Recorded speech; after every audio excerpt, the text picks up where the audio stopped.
Hello friends, आप सभी का स्वागत है यारे फिजिक्स क्लासेज में। आज हम लोग बात करेंगे एक नए टॉपिक का, जिसमें जो टॉपिक का नाम है गोलीय पृष्ठों पर प्रकाश का अपवर्तन। इसमें हम लोग कुछ थ्योरी पढ़ेंगे। जो थ्योरी पढ़ेंगे वो बहुत ही इंपॉर्टेंट है। ये अक्सर आपके फाइनल एग्जाम में एज ए थ्योरी के रूप में पूछा जाता है। तो इस थ्योरी को आप लोग ध्यान से देखिएगा, समझने की कोशिश करिएगा, और किसी प्रकार का डाउट हो तो उसे कमेंट बॉक्स में जरूर कमेंट करिएगा। तो चलिए हम आपको बता रहे हैं कि गोलीय पृष्ठों पर प्रकाश का अपवर्तन क्या है। उसके बाद हम लोग इसका थ्योरी की बात करेंगे। तो हम कहेंगे क्या कि वह पृष्ठ जिस पर प्रकाश अपवर्तित होता है, वह पृष्ठ जिस पर प्रकाश अपवर्तित होता है, उस पृष्ठ को हम अपवर्तक पृष्ठ कह देते हैं, या हम कह सकते हैं गोलीय पृष्ठ कह देते हैं। ध्यान से समझिएगा, गोलीय पृष्ठ क्या है या अपवर्तक पृष्ठ क्या है। वह पृष्ठ जिस पर प्रकाश अपवर्तित होता है, उस पृष्ठ को हम प्रकाश का अपवर्तक पृष्ठ कह देते हैं, या फिर हम उसे गोलीय पृष्ठ कहते हैं। तो चलिए इसको पहले परिभाषा लिख लेते हैं और उसके बाद समझेंगे कि ये कितने प्रकार का होता है।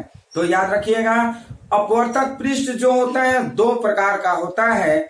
एक जो होता है उत्तल अपवर्तक पृष्ठ, और दूसरा जो होता है गोलीय अपवर्तक पृष्ठ। तो इस दोनों में हम लोग थ्योरी को सॉल्व करेंगे। इस वीडियो में सिर्फ हम लोग उत्तल अपवर्तक पृष्ठ पे हम लोग थ्योरी सॉल्व करेंगे। उस थ्योरी को आप लोग ध्यान से जरूर देखिएगा। तो चलिए हम बात करते हैं गोलीय पृष्ठों पर प्रकाश का अपवर्तन। लिखेंगे वह पृष्ठ जिस पर प्रकाश अपवर्तित होता है, प्रकाश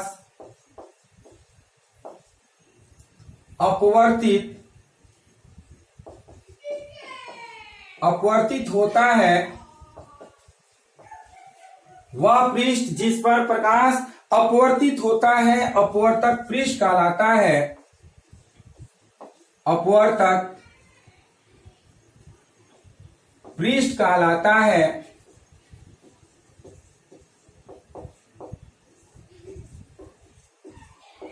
है या गोलीय पृष्ठ कहते हैं, या गोलीय पृष्ठ कहते हैं, या गोलीय पृष्ठ कहते हैं। ये निम्न दो प्रकार के होते हैं। निम्न दो प्रकार के होते हैं।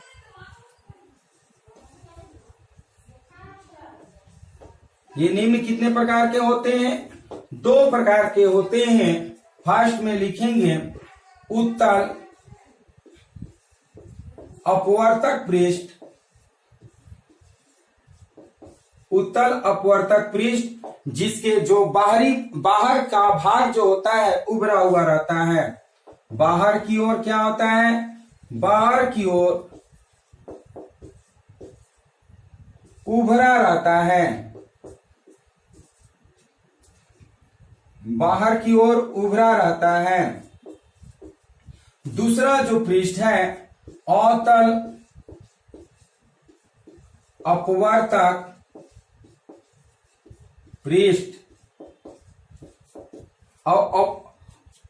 अवतल अपवर्तक पृष्ठ जिसके अंदर का भाग जो होता है वो धंसा हुआ रहता है। लिखेंगे क्या? अंदर की ओर धंसा हुआ। ध्यान से समझिएगा, इस तरह से जो अपवर्तक पृष्ठ होते हैं, अपवर्तक पृष्ठ दो प्रकार के होते हैं। पहला उत्तल अपवर्तक पृष्ठ जो बाहर की ओर उभरा हुआ रहता है। दूसरा अवतल अपवर्तक पृष्ठ जो अंदर की ओर धंसा हुआ होता है। इस दोनों के बारे में जिस तरह से अपवर्तक पृष्ठ का जो थ्योरी होगा वो थ्योरी हम लोग समझेंगे, ये जानेंगे कि किस तरह से थ्योरी हम बनाएंगे। ये अक्सर पूछा जाता है। ये थ्योरी को आप लोग समझिएगा कि n by v minus 1 by u is equal to n minus 1 by capital R को प्रूफ कीजिए, साबित कीजिए। एग्जाम में आपके फाइनल एग्जाम में पूछे जाते हैं ये थ्योरी कि n by V minus 1 by U is equal to n minus 1 by R. इसको हमें क्या करना होता है, प्रूव करना होता है। ये एग्जाम में पूछता है, या कभी कभी ऐसा भी दे देता है थ्योरी के रूप में n2 by V minus n1 by U is equal to n2 minus n1 by capital R। तो ये क्वेश्चन जो होता है दोनों तरीके से एग्जाम में पूछे जाते हैं, या तो कभी ये दे देता है या तो कभी ये दे देता है।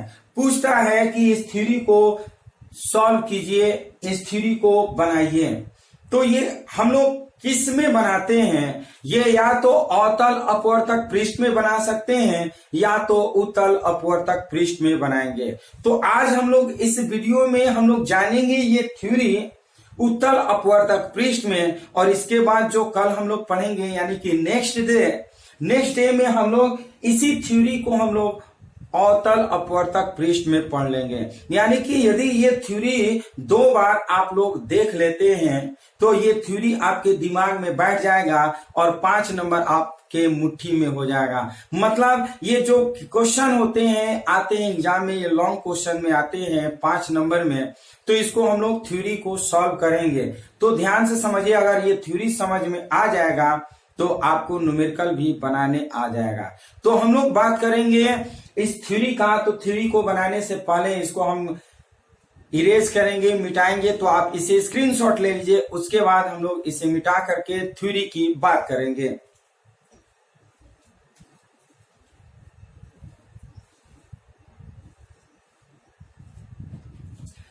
चलिए, आप लोग स्क्रीनशॉट ले चुके होंगे, तो बात करेंगे हम लोग थ्योरी का। इस थ्योरी में हम लोग सॉल्व करेंगे उत्तल अपवर्तक पृष्ठ में, उसके बाद हम लोग अवतल अपवर्तक पृष्ठ में नेक्स्ट वीडियो में सॉल्व करेंगे। तो इस वीडियो में हम लोग इस थ्योरी के साथ साथ न्यूमेरिकल भी पढ़ेंगे और जानेंगे कि किस तरह से न्यूमेरिकल बनाए जाते हैं। तो चलिए, उत्तल गोलीय सतह द्वारा अपवर्तन, उत्तल गोलीय सतह जिसको पृष्ठ भी बोलते हैं, क्या बोलते हैं, पृष्ठ। उत्तल गोलीय सतह द्वारा अपवर्तन,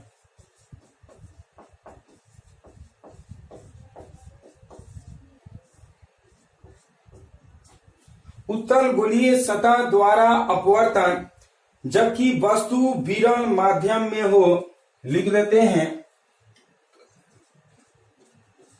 जब वस्तु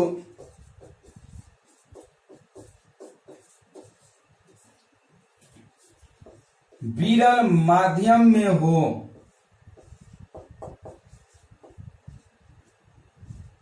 जब वस्तु क्या चीज में हो, विरल माध्यम में हो। विरल माध्यम का मतलब डेंसर मीडियम। हम लोग क्या करेंगे, उत्तल गोलीय सतह द्वारा अपवर्तन यानी कि refraction at convex spherical surface. क्या हम करेंगे, refraction at convex spherical surface when object lies in rare medium. ये वस्तु विरल माध्यम है, रेयर मीडियम में यदि किसी वस्तु को रखते हैं तो उसका इमेज का फॉर्मेशन डेंसर मीडियम अर्थात वो सघन माध्यम में होता है। वो किस तरह से होगा हम फिगर के माध्यम से समझेंगे। तो इस फिगर को आप लोग ध्यान से समझने की कोशिश करिएगा। ये जो है कौन सा पृष्ठ है, हम कहेंगे ये उत्तल गोलीय पृष्ठ है। कौन सा पृष्ठ है, उत्तल गोलीय पृष्ठ। तो यहां पर इसके बीचों बीच जो पार्ट होता है, ध्यान से समझिएगा, इसको बोलते हैं प्रधान अक्ष। कौन सा अक्ष बोलेंगे, प्रधान अक्ष। और ये केंद्र बिंदु यहां पर होता है, इसको बोलते हैं पोल, जिसको ध्रुव बोलते हैं हिंदी में। मान लिया कि इस पॉइंट पर कोई ऑब्जेक्ट O है ना, क्या है, O है, ओ ऑब्जेक्ट है और इसका रे ऑफ लाइट यानी कि प्रकाश की किरण इस उत्तल गोलीय सतह पर आपतित होती है। इस उत्तल गोलीय सतह पर ये आपतित होती है, आपतन के बाद वहां से अपवर्तित होती है और अपवर्तन से क्या होता है, एक इमेज का फॉर्मेशन होता है, वो इमेज आई बनता है। कौन सा इमेज बनेगा, आई बनेगा और इस इमेज के साथ जो कोण बनता है उस कोण को हम लोग बीटा से डिनोट करते हैं। क्या कौन सा कोण बोलते हैं, बीटा। ध्यान से समझिएगा कौन सा कोण है, बीटा है। और जो ऑब्जेक्ट के साथ जो कोण बनता है वो अल्फा है। वस्तु के साथ जो कोण बनता है वो अल्फा होता है और प्रतिबिंब के साथ जो कोण बनता है वो बीटा होता है। अब क्या करते हैं, यहां से एक रे ऑफ लाइट जो होता है वो फोकस से होते हुए आती है। ये आपका जो रे ऑफ लाइट होता है ये हम कहेंगे वक्रता केंद्र यानी कि सेंटर ऑफ कर्वेचर। कौन सा है, सेंटर ऑफ कर्वेचर। और इस एंगल को बोलते हैं आई। क्या बोलते हैं, आई इंसिडेंट एंगल। ये कौन सा एंगल है, इंसिडेंट एंगल। और इंसिडेंट एंगल हो गया और ये रे ऑफ लाइट जो है वक्रता केंद्र के साथ जा रहा है। तो इस तरह से ये जो कोण बनता है उस कोण को हम गामा कोण कहते हैं। याद रखिएगा, जो वक्रता केंद्र के साथ सेंटर ऑफ कर्वेचर के साथ जो कोण बनता है, जो एंगल बनता है, उस एंगल को हम लोग गामा कहते हैं, गामा से डिनोट करते हैं। ये आपतन कोण है तो ये अपवर्तन कोण होगा और अपवर्तन कोण को हम लोग स्मॉल आर से डिनोट करते हैं। अपवर्तन कोण को क्या चीज से डिनोट करते हैं, स्मॉल आर से डिनोट करते हैं। और मान लिया कि ये जो बिंदु है वो कैपिटल ए है, यानी कि ओ का जो प्रकाश है जब ए बिंदु पर आपतित होती है, एक पॉइंट पर इंसिडेंट होता है, तो वहां से रिफ्लेक्टेड होकर के, वहां से अपवर्तित होकर के आई इमेज का फॉर्मेशन कर रहा है, आई प्रतिबिंब का निर्माण हो रहा है।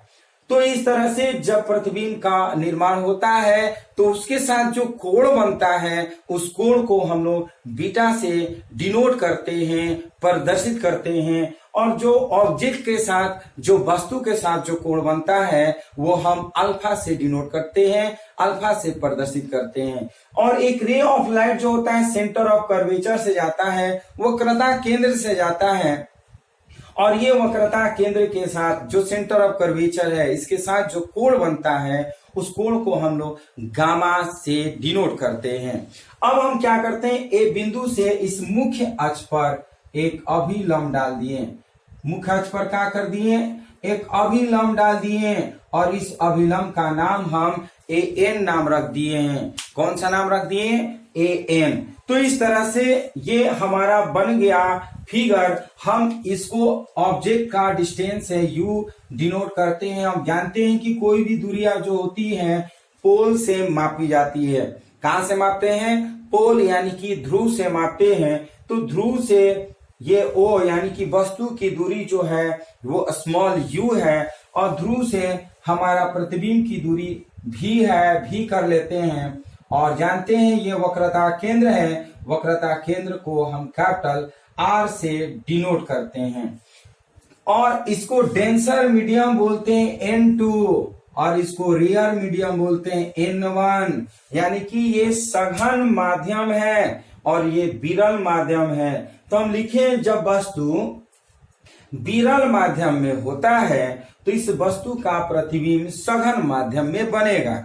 और जब यही अगर आपसे कह दिया जाए कि जब सघन माध्यम में वस्तु रहेगा तो ये वस्तु का प्रतिबिंब विरल माध्यम में बनेगा, सिर्फ और सिर्फ फिगर चेंज हो जाएगा और थ्योरी जो होगा सेम वैसे ही होगा। तो चलिए हम थ्योरी की बात करते हैं। लिखेंगे क्या, माना अल्फा बीटा तथा गामा, माना अल्फा बीटा तथा गामा, अल्फा बीटा तथा गामा क्रमशः आपतित किरण, क्रमशः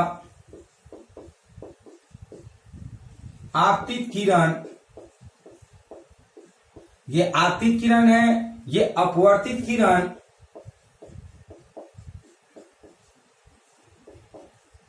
अपवर्तित किरण, और क्या है लिखेंगे, और अभिलंब द्वारा,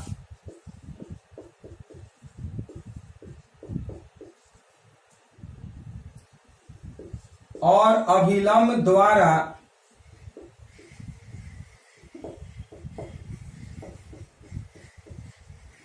मुख्य अक्ष पर बनाए गए कोण हैं। अभिलंब द्वारा मुख्य अक्ष पर बनाए गए कोण है। क्या है? मुख्य अक्ष पर बनाए गए कोण है। तो हम लिख दिए अल्फा, बीटा और गामा के बारे में। फिर क्या करते हैं, मुख्य अक्ष पर एन लंब डाला। क्या किए? मुख्य अक्ष पर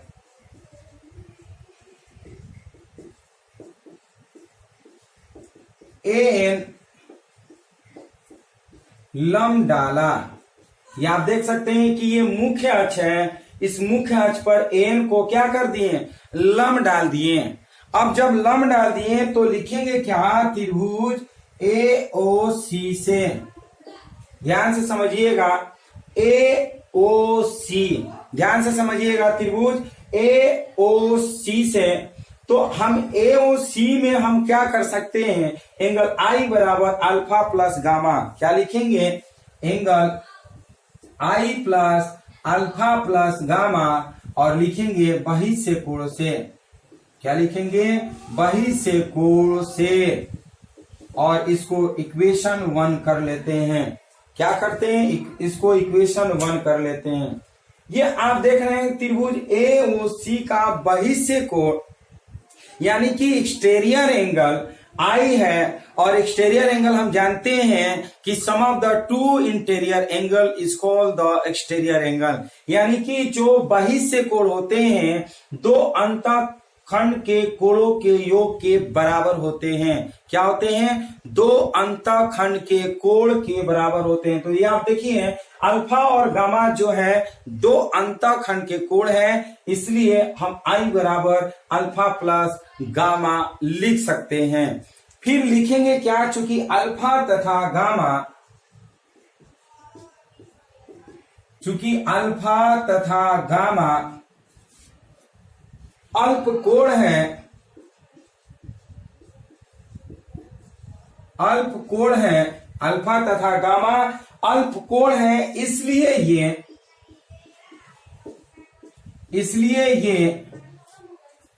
ये अपने स्पर्श ज्या द्वारा, ये अपने स्पर्श ज्या द्वारा प्रतिस्थापित हो सकते हैं, प्रतिस्थापित हो सकते हैं, प्रतिस्थापित हो सकते हैं। अतः समीकरण 1 से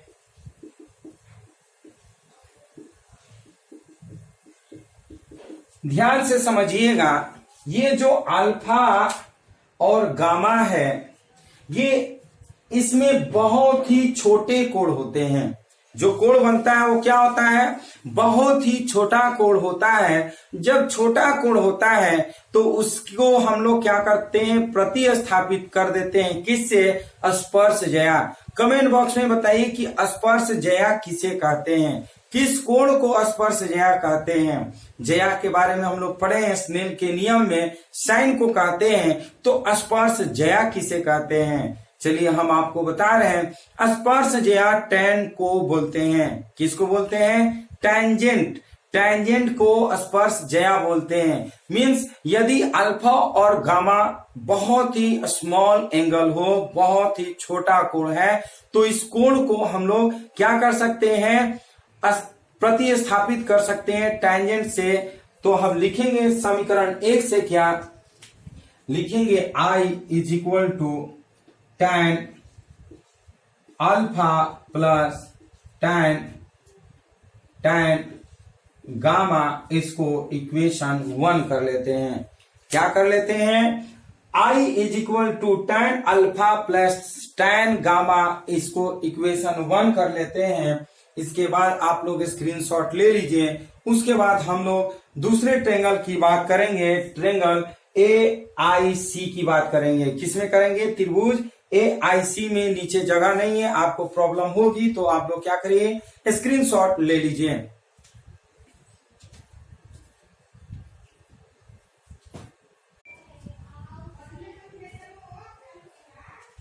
चलिए स्क्रीनशॉट ले चुके होंगे तो इसे हम मिटाएंगे, ध्यान से समझिएगा।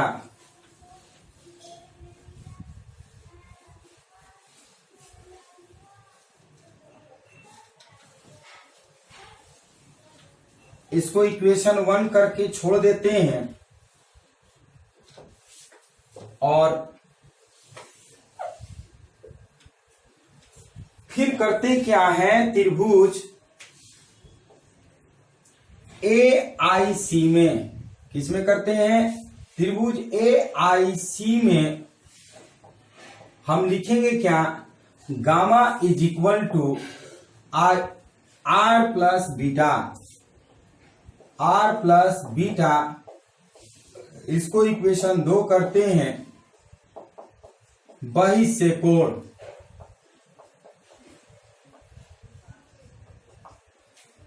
यहां पर भी जिस तरह से इसके पहले हम किए हैं ठीक उसी तरह से लिख सकते हैं, गामा इज इक्वल टू, आप देख सकते हैं gamma is equal to R plus beta, यानी कि त्रिभुज ACI का बहिष्य कोण हमारा क्या है, गामा है। और गामा इज इक्वल टू लिखेंगे R प्लस क्या, बीटा। हम जानते हैं बहिष्य कोण बराबर दो अंतःखंड के कोण के बराबर होता है। Means exterior angle is equal to sum of the two interior angle is called the exterior angle. So gamma is equal to R plus beta, यानी कि हम लोग लिखेंगे gamma is equal to R plus beta, किसके कारण, तो बहिष्य कोण के कारण। तो यहां पर भी 2 लाइन लिखेंगे जिस तरह से इसमें लिखे थे, कि इसको हम ऐसे कर लेते हैं, R is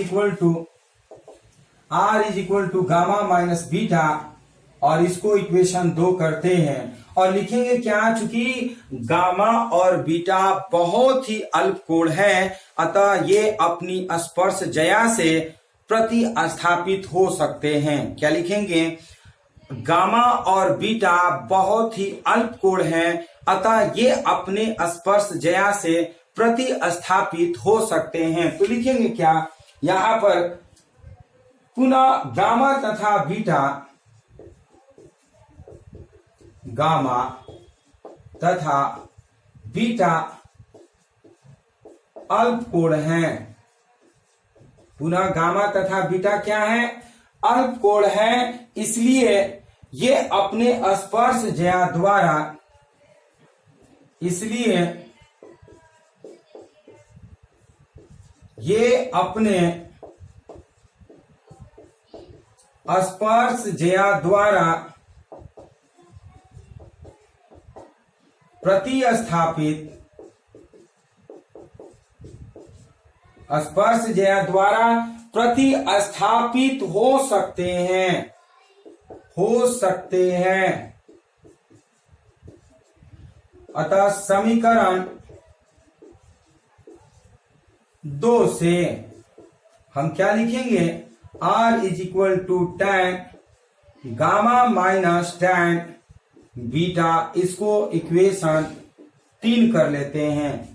R is equal to क्या लिखेंगे, tan gamma minus tan beta, इसको इक्वेशन हम 3 कर लेते हैं। अब ध्यान से समझिएगा, हम लोग क्या अब निकालेंगे इसके बाद, tan गामा का, tan बीटा का और tan अल्फा का मान निकालेंगे। इस त्रिभुज से क्या करेंगे, tan अल्फा बीटा गामा का मान निकालेंगे। किस तरह से निकालेंगे, ध्यान से समझिएगा। समकोण त्रिभुज ANO में, समकोण त्रिभुज ANO में, ये आप देख रहे हैं कि ये 90 डिग्री है, तो tan alpha is equal to क्या लिख सकते हैं, परपेंडिकुलर बाय बेस, लंब बटे में आधार, यानी कि एन बटा में क्या लिख सकते हैं, O N. tan alpha is equal to क्या होता है, परपेंडिकुलर बाय बेस। क्या लिखेंगे, परपेंडिकुलर बाय बेस। तो हम ध्यान से समझिएगा, ये ए एन बाई हम क्या कर लेते हैं, ओ एन। उसी तरह से समकोण त्रिभुज, इसको आप लिखेंगे क्या, ए एन, और ओ एन जो है, ओ एन के जगह पर हम लिख लेते हैं P, O P. O N के जगह पर क्या लिख लेते हैं, ओपी लिखेंगे, और यहां पे दिखाएंगे ओपी जो है वो लगभग इक्वल है ओ एन के। समझ में आया, ओपी जो है वो किसके इक्वल है, लगभग ओ एन के। क्यों, क्योंकि जो द्वारक है छोटा होता है, जिसके वजह से बिंदु एन बिंदु पी के बहुत ही नजदीक होता है। अतः जो हमारा ओ एन है, ओ एन के जगह पर हम ओपी ले लेते हैं। उसी तरह से आप देखिएगा समकोण त्रिभुज, समकोण त्रिभुज ए एन सी में, ए एन सी में समकोण त्रिभुज ए एन सी में ये एंगल, तो tan gamma is equal to क्या लिखेंगे, ए एन बाई हम एन सी लिखेंगे, क्या लिखेंगे, एन सी, या A N by N C के जगह पर हम क्या लिखेंगे, पी सी, और लिखेंगे चूंकि पीसी जो है वो लगभग इक्वल है एनसी के। किसके इक्वल है, एनसी के इक्वल है। फिर क्या लिखते हैं, समकोण त्रिभुज, समकोण त्रिभुज लिखेंगे ए एन आई में, यानी कि बारी बारी से हम अल्फा बीटा गामा का मान निकालते हैं। ये देखते हैं कि अल्फा बीटा गामा किस किस ट्रेंगल में, किस किस समकोण त्रिभुज में है। अब हम देख रहे हैं कि ए एन आई में, समकोण त्रिभुज ए एन आई में tan beta is equal to, आप देखिए A N by N I, A N by N I, और A N by N I के जगह पर क्या लिखेंगे, पी आई कर लेते हैं, और लिखते हैं चूंकि पी आई जो है वो लगभग इक्वल है एन आई के। जो पी आई है वो किसके इक्वल है, एन आई के है। तो इस तरह से हम अल्फा बीटा गामा का इस त्रिभुज से मान निकाल दिए।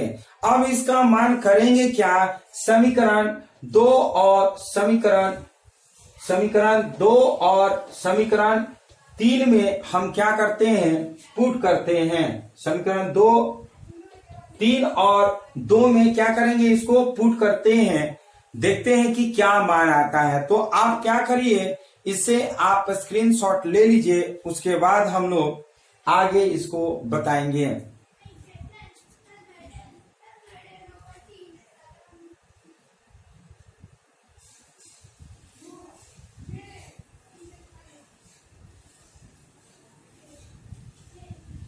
चलिए, स्क्रीनशॉट ले चुके होंगे तो ध्यान से समझिएगा। हम लोग करेंगे क्या,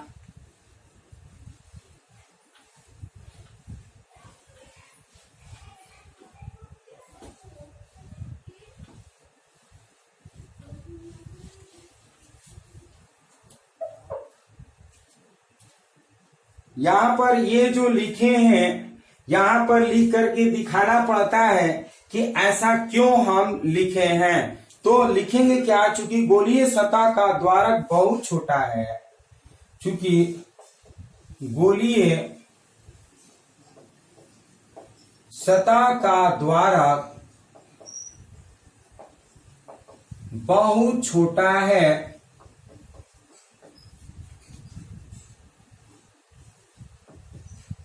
चूंकि गोलीय सतह का द्वारक बहुत छोटा है, इसलिए बिंदु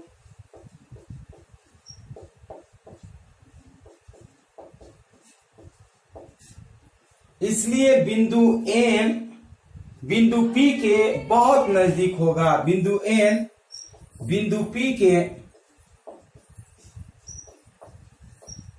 बहुत नजदीक होगा, बहुत नजदीक होगा।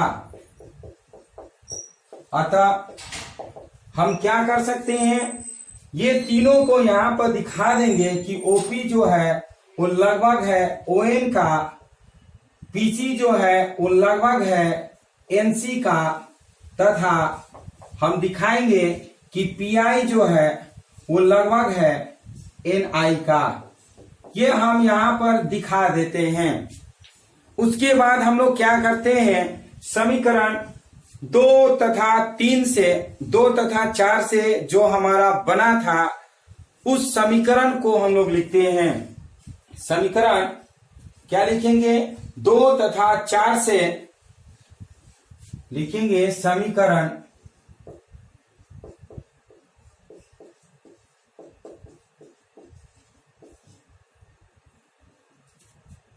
समीकरण 2 तथा 3 था तो 3 लिखेंगे।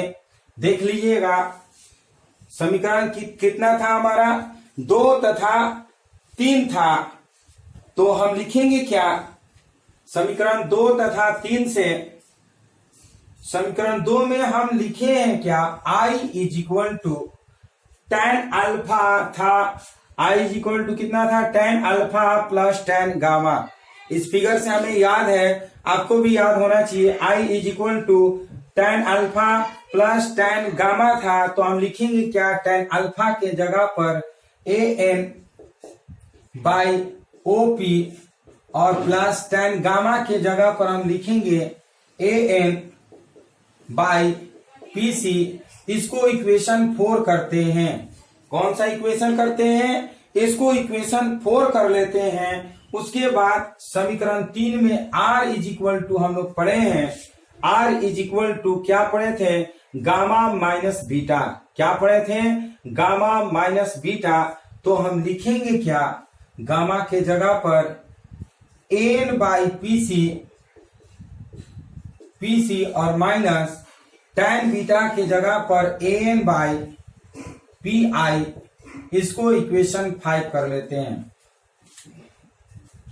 ध्यान से समझिएगा, यहां पे ज्यादा दिमाग नहीं लगाना है। हम किए क्या है, I is equal to tan alpha plus tan gamma था और यहां से tan अल्फा और गामा का मान पुट कर दिए, समीकरण 4 बना दिए।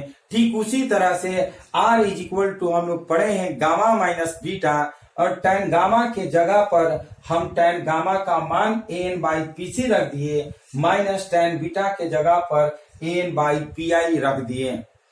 अब हम लोग जानेंगे स्नेल के नियम से, इसे मिटाएंगे, इसका काम खत्म हो गया।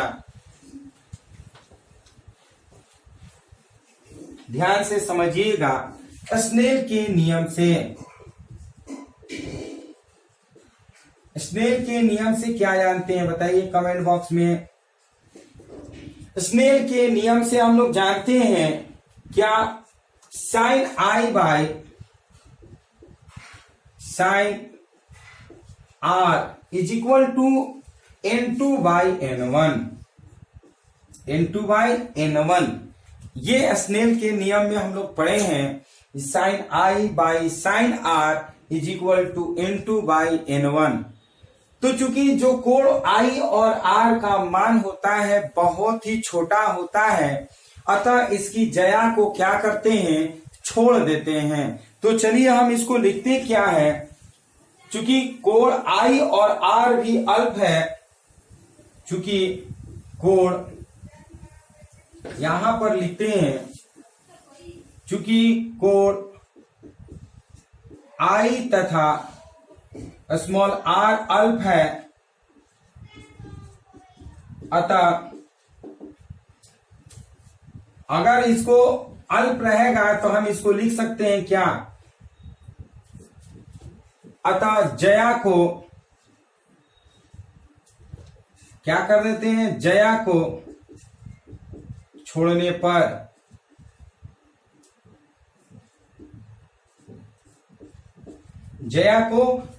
पर तो जया को छोड़ेंगे तो क्रॉस मल्टीप्लिकेशन करेंगे, तो हम लिखेंगे क्या, N1I is equal to N2R। N1I is equal to क्या लिखते हैं, N2R। और हम I और R का मान समीकरण 4 और 5 से पुट करते हैं। अतः समीकरण 4 तथा समीकरण 5 से, ध्यान से समझिएगा, चूंकि कोण I और R जो है बहुत ही अल्प है, जब अल्प होता है तो I और R को छोड़ देते हैं। जब छोड़ देते हैं तो जया हट जाएगा और क्रॉस मल्टीप्लिकेशन करेंगे तो I N1 is equal to N2R हो जाएगा। अब क्या करते हैं, I और R का मान समीकरण 4 और 5 से इसमें रखेंगे। तो रखने के बाद हमें मिलेगा क्या, N1 लिख देते हैं और I के जगह पर हम N/OP प्लस N/PC और इज इक्वल टू N2, और R के जगह पर हम R का मान लिखेंगे N/PC माइनस AN/PI। तो इस तरह से हम I और R का मान इसमें पुट कर दिए हैं, और इसके आगे हम ऊपर बनाएंगे। तो बनाने से पहले क्या करिए, इसे स्क्रीनशॉट ले लीजिए, उसके बाद हम इसके आगे हम ऊपर सॉल्व करेंगे।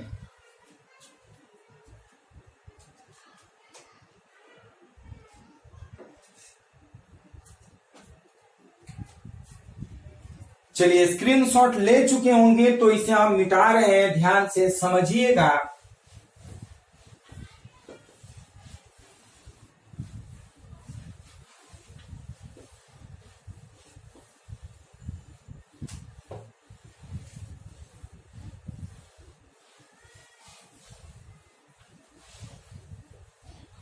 ध्यान से समझिएगा, इसमें an जो है कॉमन है, तो हम लिख सकते हैं N1 an, इसको हम लिख सकते हैं, an जो है वो कॉमन है, और N1 को मल्टीप्लाई कर लेते हैं, N1/OP प्लस N1 हम PC लिख लेते हैं इज इक्वल टू, अब यहां पर भी an जो है वो कॉमन हो जाएगा, N2 हम PC लिखेंगे और माइनस N2 हम क्या लिखेंगे, PI कर लेते हैं। किसी को डाउट है, किसी को कोई प्रॉब्लम है?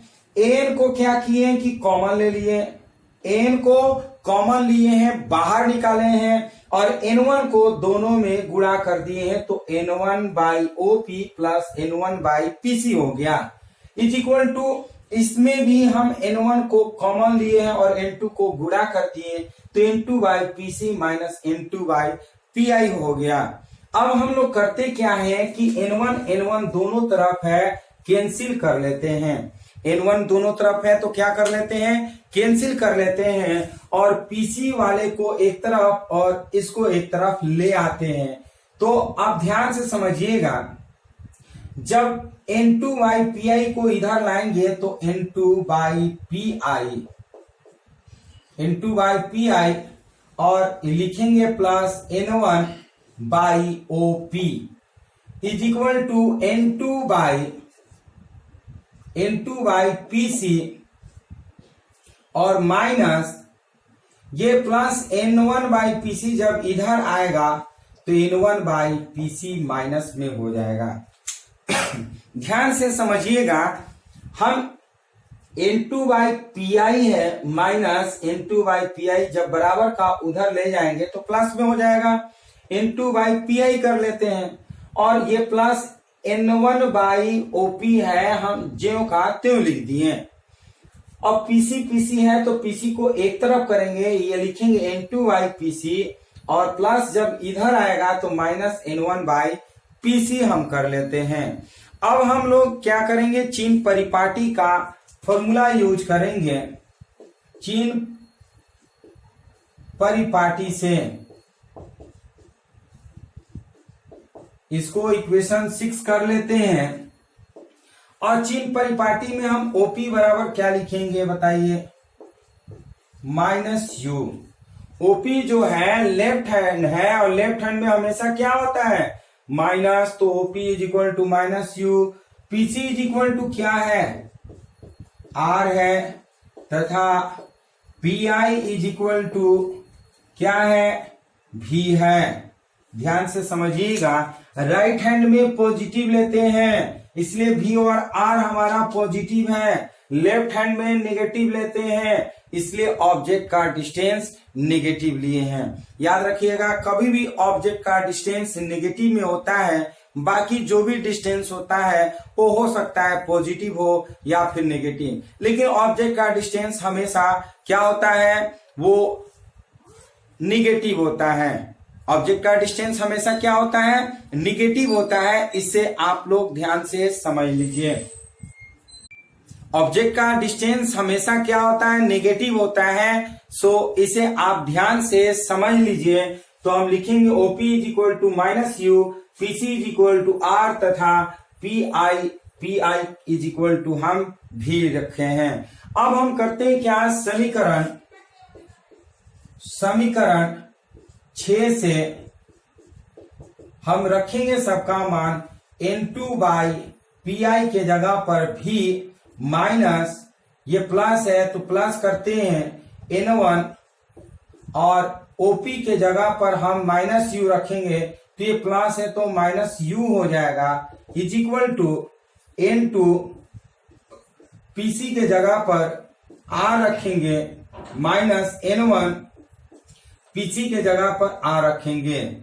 यहां पर ध्यान देने वाली बात है कि दोनों R जो है वो एलसीएम में ले लेते हैं। इसको हम लिखेंगे N2 by V minus N1 by U is equal to N2 minus N1 by capital R।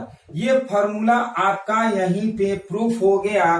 कभी कभी यही फॉर्मूला पूछ देता है तो हम यहां तक इसको सॉल्व कर लेते हैं, या कभी कभी हो सकता है इसके आगे भी पूछ दे तो हम आगे कैसे सॉल्व करेंगे, ध्यान से समझ लीजिएगा। हम क्या करते हैं, दोनों तरफ N1 से भाग देने पर क्या करेंगे, दोनों तरफ N1 से भाग देंगे तो N2 बाई क्या लिखेंगे, N2 by N1 by V minus N1 by N1 by U is equal to N2 by N1 minus N1 by N1 by capital R करते हैं। तो ध्यान से आप समझिएगा, ये तो कट जाएगा, ये भी कट जाएगा, और इसको हम लिख सकते हैं क्या, N2 बाई N1 के जगह पर N by V minus 1 by U is equal to N minus 1 by capital R, क्योंकि हम जानते हैं N by N2 by N1।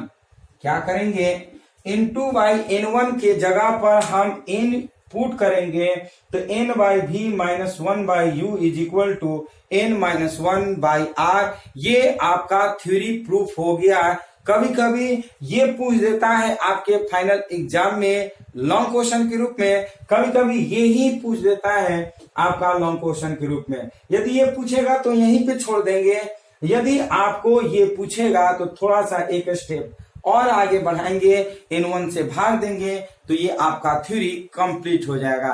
तो इस तरह से इसका स्क्रीनशॉट ले लीजिए। उसके बाद हम लोग क्या करेंगे, इस पर एक न्यूमेरिकल बनाएंगे और ये वीडियो वहीं पे समाप्त करेंगे। तो एक न्यूमेरिकल, इससे थ्योरी पे प्रैक्टिस आप जरूर करिए, क्योंकि थ्योरी पढ़ते हैं और न्यूमेरिकल नहीं बनाइएगा तो फिर वो थ्योरी पढ़ना अधूरा हो जाएगा।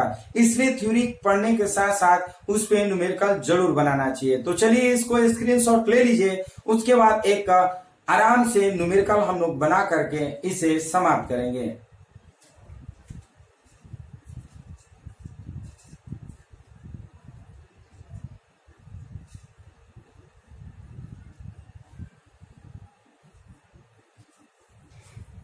चलिए आप लोग स्क्रीनशॉट ले चुके होंगे, तो हम इसे मिटाएंगे और हम लोग अब एक छोटा सा न्यूमेरिकल, बहुत ही सुंदर छोटा कॉन्सेप्ट के साथ न्यूमेरिकल पढ़ेंगे। आप लोग उस न्यूमेरिकल को बनाने की कोशिश करिएगा।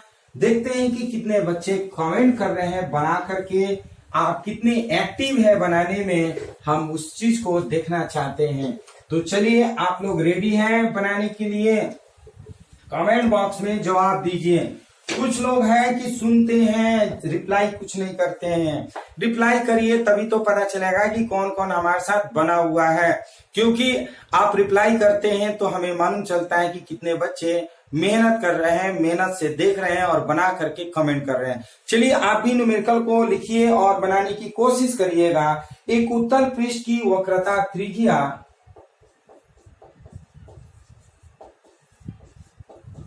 एक उत्तल पृष्ठ की वक्रता त्रिज्या एक उत्तल पृष्ठ की वक्रता त्रिज्या 10 सेंटीमीटर है। 10 सेंटीमीटर है। इससे 20 सेंटीमीटर की दूरी पर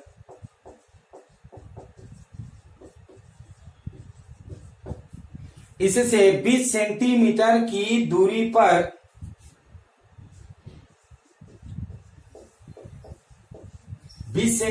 की दूरी पर विरल माध्यम में एक वस्तु रखी है। विरल माध्यम में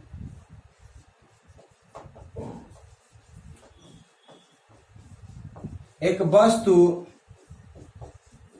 रखी है। विरल माध्यम में एक वस्तु रखी है। इससे बनने वाले प्रतिबिंब की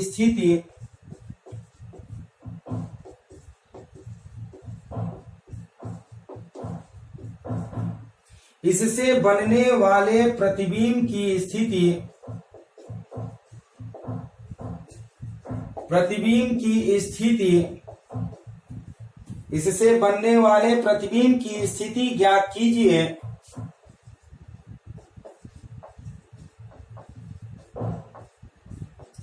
कीजिए। दिया गया है कि सघन माध्यम का अपवर्तनांक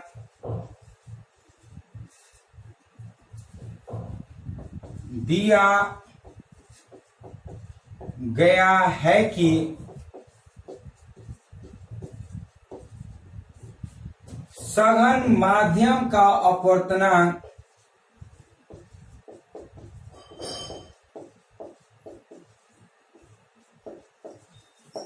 सघन माध्यम का अपवर्तनांक 2.0 तथा विरल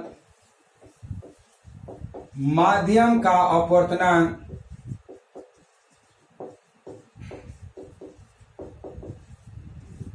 1.0 है। चलिए ये क्वेश्चन कंप्लीट हो गया और इस क्वेश्चन को किस तरह से बनाया जाता है आप इसे पूरी तरह से ध्यान से समझने की कोशिश करिएगा।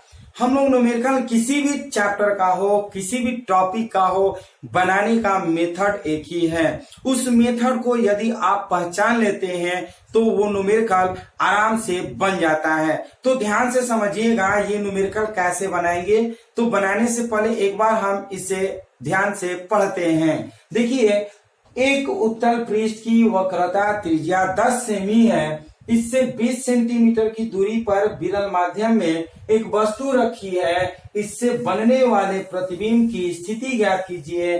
दिया गया है कि सघन माध्यम का अपवर्तनांक 2.0 तथा विरल माध्यम का अपवर्तनांक 1.0 है। एक बार पढ़ लेते हैं, उसके बाद दूसरे बार में जो जो वैल्यू दिया है उसको हम लोग लिखते हैं। आप देखिए, कारा उत्तल पृष्ठ की वक्रता त्रिज्या 10 सेमी है।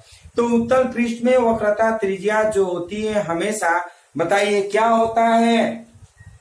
R = 10 centimetre. अभी हम लोग उत्तल पृष्ठ बनाए थे, जो वक्रता त्रिज्या था वो दाहिने तरफ था और दाहिने तरफ हमेशा पॉजिटिव होता है, इसलिए R = 10 सेंटीमीटर लिखेंगे। फिर कह रहा है क्या? इससे 20 सेंटीमीटर की दूरी पर विरल माध्यम में वस्तु रखी गई है। देखिए कोई भी अपवर्तक पृष्ठ हो, चाहे उत्तल हो या अवतल, हमेशा वस्तु की दूरी जो होती है नेगेटिव होती है। तो u इज इक्वल टू हम क्या करते हैं -20 सेंटीमीटर लिख लेते हैं। कह रहा है इससे बनने वाले प्रतिबिंब की स्थिति ज्ञात कीजिए, भी का मान ज्ञात करना है। कहना दिया गया है कि सघन माध्यम का अपवर्तनांक यानी कि N2 दिया है 2 और N1 दिया है 1। ध्यान से समझिएगा, सघन माध्यम को हम लोग N2 से डिनोट करते हैं और विरल माध्यम को हम लोग N1 से डिनोट करते हैं। अब हम लोग करते क्या है, अकॉर्डिंग टू फॉर्मूला चलते हैं। चूंकि हम लोग पढ़े हैं N2 by V minus N1 by U is equal to N2 minus N1 by capital R। यही अभी हम लोग थ्योरी में प्रूफ किए हैं, सॉल्यूशन किए हैं, बनाए हैं। तो अब इस थ्योरी पर हम क्या करते हैं, जो वैल्यू दिया है उसका मान पुट करते हैं। N2 के जगह पर हम 2 रखते हैं, 2 बाई ये भी कर लेते हैं, माइनस N1 के जगह पर 1 रखते हैं और ये U कर लेते हैं। U दिया है ना, तो U के जगह पर -20 रखेंगे तो माइनस माइनस ये +20 हो जाएगा। ये N2 माइनस N1 यानी कि 2 माइनस 1 और R के जगह पर हम 10 पुट करते हैं। फिर हम करते हैं 2 बटा में भी और इज इक्वल टू 2 में से 1 घटाएंगे तो 1 आएगा, 1 बटा में 10 और 1 बटा 20 जब बराबर की उधर जाएगा तो -1 बटा में 20 हो जाएगा। ये हम लिखेंगे 2 बटा में भी और एलसीएम लेंगे तो ये 20 हो जाएगा। 10 दूना 20 माइनस 20 से कम 20 यानी कि कितना होगा 1 बटा में 20। इसको क्रॉस मल्टीप्लिकेशन करते हैं so v is equal to 40 centimetre. ये पॉजिटिव है, क्या है पॉजिटिव है और पॉजिटिव बताता है कि जो प्रतिबिंब का निर्माण हो रहा है, इमेज का निर्माण हो रहा है, वो किधर की ओर बन रहा है, वो अपवर्तक पृष्ठ के दूसरी ओर हो रहा है। यानी कि हम कहेंगे अपवर्तक पृष्ठ से 40 सेंटीमीटर की दूरी पर प्रतिबिंब बन रहा है। चलिए इसे आप लोग स्क्रीनशॉट ले लीजिए।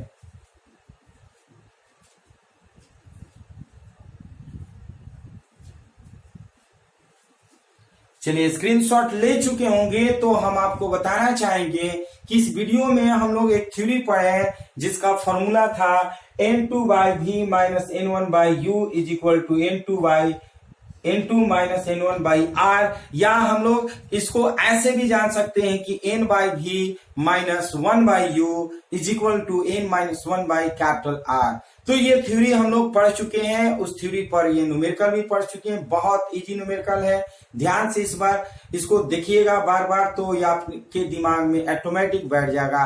तो ठीक इसी तरह से हम लोग अवतल अपवर्तक पृष्ठ में भी इस थ्योरी को सॉल्व करेंगे और न्यूमेरिकल भी बनाने के बारे में सीखेंगे। तो इस तरह से ये वीडियो आपको कैसा लगा, यदि वीडियो पसंद है तो इस वीडियो को लाइक शेयर कमेंट जरूर करिए। और यदि इस चैनल के लिए नए व्यूअर हैं तो इस चैनल को जरूर सब्सक्राइब करिए। तो इसी तरह से नए नए फिजिक्स के टॉपिक के साथ नए नए वीडियो में मिलते रहेंगे।